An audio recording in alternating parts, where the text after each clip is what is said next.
Wait, And her coming up in the lingerie humanized things for you? I think it did for me because it's like, I'm nervous. So when I see her, I'm like, she's got to be a little bit nervous, but she was super confident. And I'm like, dang, like I like that a lot. Matt James, first question I got to ask you, my friend. Chris Harrison told me you haven't really ever seen this show. Is that true? Before you became The Bachelor, you hadn't seen it? I thought you would have watched your friend Tyler Cameron on Hannah B's season of The Bachelorette. You know what? I absolutely did. It was tough though, because I see Tyler a certain way. So when I watched it, I didn't want my view of him to be distorted, but that wasn't the case. And I'm hoping that's not the case for me either. By the way, you know fans still want Tyler and Hannah B to get back together. You think that's gonna happen? Well, you got to ask them about that. I can't speculate on that.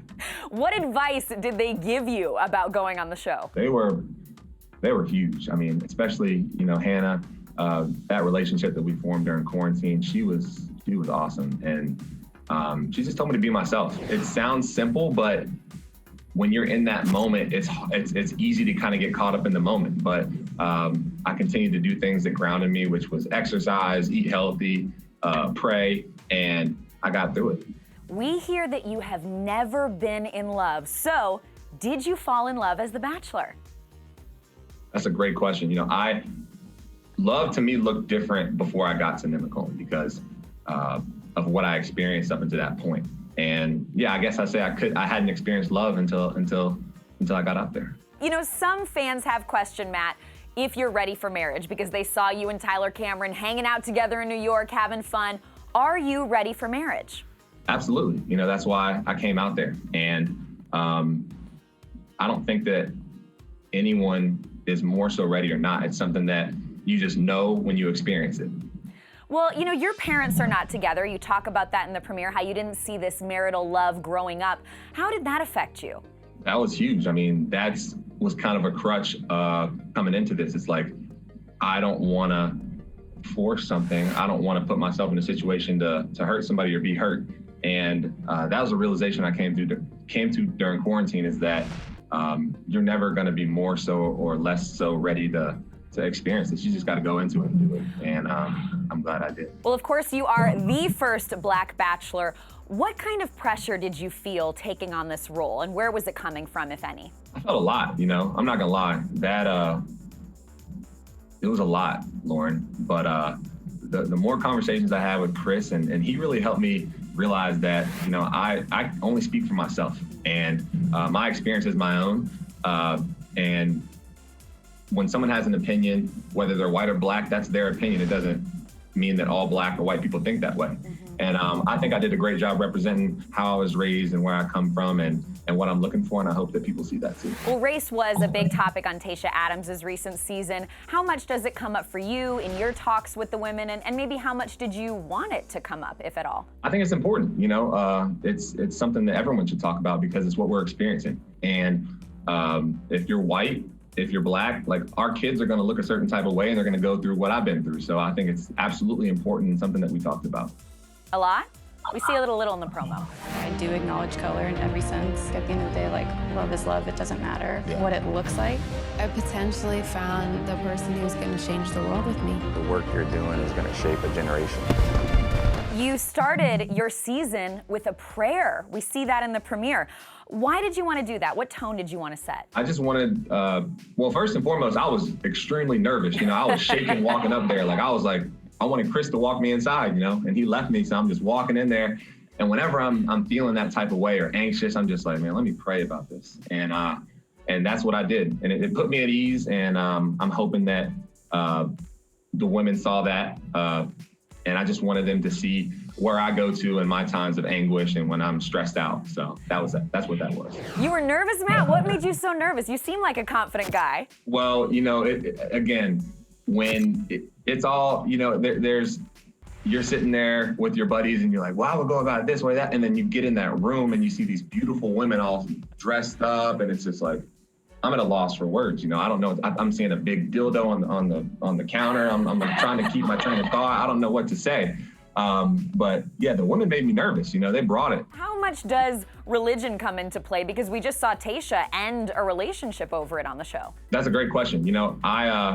My views are my own, and I would never force that on somebody.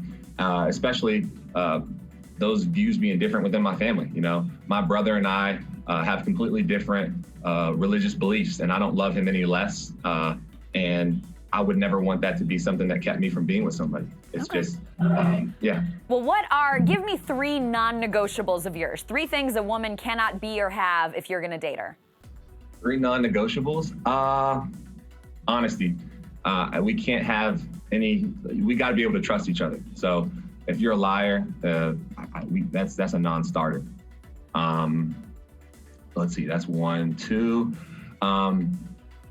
Spicy food. Like my stomach's all jacked. If you're throwing a bunch of spices in there, we're eating crazy. Like it's probably gonna be a non-starter for them because I'm gonna be all gassy. So the spicy food is gonna be hard. And then the last thing, someone who's gotta be able to laugh. You gotta be able to laugh at yourself because life's too short to take everything so serious. So someone that I can have fun with, you gotta be able to have a good time. All right, I love that, Matt. You're the first lead ever to give me spicy food as an answer to that question. I love it. Milestones, Matt.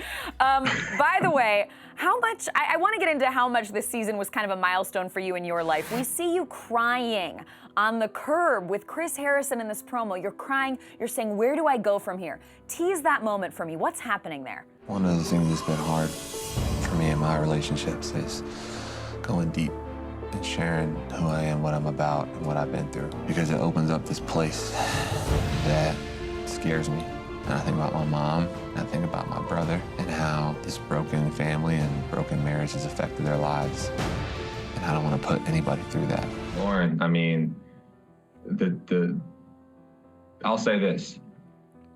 There's things in my personal life that I try to avoid, which are uncomfortable conversations about your family, conversations about your feelings. Just like as a man, that's been a hard thing for me to have. So when you have to address those things that have held you back in relationships past, that type of emotion comes out. And I had to address it, and that type of emotion came out, you know? Chris told us that there's a lot of depth to you, a lot of emotional baggage that people don't know about. How much do you get into that, and how much does it change you doing the show? Does it break you down as a person? 1,000%, you know. It really did break me down. There was a lot of conversations that I had that I needed to have that I hadn't had, and I wasn't planning on having. But that's where this whole experience took me, and I'm so fortunate for it because I grew as a man, and it allowed me to be vulnerable for these women and open up so that I could experience what I've experienced. Wow, so different guy now than before you started filming. 1,000%. Have you matured? Have you grown? Have you changed? What would you describe it as? I don't think it's a maturity thing. It's more so me taking ownership of those experiences, like being okay with where I'm at and not having something that doesn't necessarily have to deal with me holding me back. And not to give too much away, but we'll get into that as the season rolls on, and you'll see something that we're holding me back in relationship life that I took head on. So are you no longer being held back? It seems like you're looking at love differently. You'll have to follow me along, and we'll see. Is filming the most you've ever cried? We see you crying a good amount in these promos. That's a great question. I can't recall crying that much, but it feels good to cry. Like crying, like there's nothing wrong with crying, and it's an emotion, and like this whole journey is emotional. And when you get to forming feelings like I have for these women throughout the process, like it's inevitable. All right, well, let's talk about a couple of these women real quick. We have an exclusive sneak peek of Kaili, who meets you in lingerie on night 1. Will that entrance get her far? I realized I don't know anything about you, so what better opportunity to figure out what you like than to ask for your opinion on what I should wear? I think you'd look great in anything you wear, but I kind of like the strapless. Okay. Yeah, I like that. I mean, like, she is literally in bra and underwear. At least she has a robe on. Oh man, you're seeing women come out of limos, so I'm just like, I'm programmed, and I'm like, all right, then that's limo come out, and then I see this drop dead gorgeous woman come up with, I'm like, wait, I'm just dying laughing because again, these type of things that are happening just humanize it, and it's like, okay, like this isn't normal. Wait, and her coming up in the lingerie humanized things for you? I think it did for me because it's like, I'm nervous. So when I see her, I'm like, she's got to be a little bit nervous, but she was super confident. And I'm like, dang, like, I like that a lot. Okay. I love that confidence. Speed round with some of the standout women from night one. Abigail, she gets your first impression rose. How into Abigail are you? Abigail, I mean, I don't even know where to start. Like, there's not a bad thing to say about her. I mean, she's incredible. Rachel, you say she blew you away. How far do things go with Rachel? I just loved her honesty. You know, she is someone who was clear-cut about why she was there from night one. Bree, first girl to get your rose at the ceremony. How much do you like Bree? Again, Bree, the first thing she shared with me out of the limo was super heartfelt, and I just loved that message, and it felt real, so I like that a lot. Kit, we noticed you watched her walk away up the stairs. What attracts you to Kit? It's fiery. You know, she's super confident in who she is and where she comes from, and she owns it, and I love that. And Katie. Katie brings what we'll call a special friend, a toy, to the house. Matt, what's going through your mind with that? When you see that? I was just hoping it was clean because she's waving it in my face and stuff. I'm just like, man, we gotta make sure that, you know what I mean? It was a lot. I think viewers might have a strong reaction to that item's presence on night one. What would you say to viewers about it if they're offended or if they think it's funny? What do you think? I think that, again, it gets back to you can't please everybody. And I thought it was funny. You know, it's who she is. Like, that's how she wanted to come and represent herself. And I thought it was awesome. Like, she was comfortable doing something like that, and I'm not gonna shame her for that. That was dope. Like, it was super. You know what I'm saying? Icebreaker. Like, Matt, she named it MJ. Well, you know, that was very generous of her, but that's yeah. What a moment. Yeah. Okay, I gotta wrap up with you soon, but more women are gonna join later, including Heather Martin and one who is allegedly a paid escort. What can you tease about that? How much does that shake things up? It shakes things up a lot. It shakes things up a lot. Also, what happened to your finger? You okay? Oh my gosh, this is like such a guy thing. Like, I don't have Band-Aids. I had to tape my finger. I cut it when I was cleaning the blender. And I'm like, you would have thought I got cut by a samurai sword. Like, it was. For one of those healthy smoothies. And are you sticking with the beard? I like it. It's cold up here. It's cold in New York. I gotta get something to insulate the heat. So it's been a nice change up. All right, Matt. Well, real quick, just describe your season for me in a couple words if you can. Chris Harrison told me that if we think you've got a 6-pack, when it comes to emotions, it's an 8 or a 12-pack.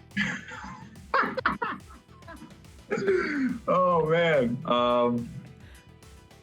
It was a lot of letting not only my walls down, but these women letting their walls down and being extremely vulnerable.